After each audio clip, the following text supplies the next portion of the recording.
எட்டயபுரத்திலே லட்சுமி தாய் பெற்றெடுத்த கெட்டிக்காரன் கலைஞன் தான் நான்.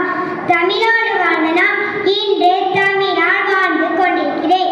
அச்சம் தவிர என்று கூறிய நான் தான் இன்று நம் நாட்டில் சூழல் மாசை கண்டு பெரும் அச்சம் கொள்கிறேன்.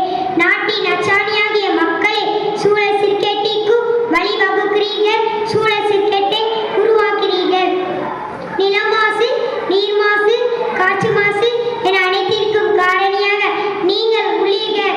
ஓ காளிமாதவே, நெஞ்சி பொறுக்குதில்லையே. இந்த நிலை கட்ட மனிதரே, நினைந்து விட்டாலே என்ன செய்வேன், என்ன செய்வேன்? ஐயகோ, ஏ மனிதா, நீயாவது விழித்துக்கொள். உன்னையும் ஒரு சுத்தத்தை நீ திருத்தப்பா. சுத்தம் சோறு போடும், இது ஆண்டார் வாக்கும். உன்னையும் சுத்தத்தை நீ உச்சி நோக்கு. சூழலை நாம் இன்று பாதுகாக்க விட்டானா காலன் நம்மை நாளை இடறி விழ வந்தே திருவா. தத்தரிகிட தித்தரிகிட தத்தரிகிட தம் பார்க்கும் மரங்கள் எல்லாம் நந்தலாலா.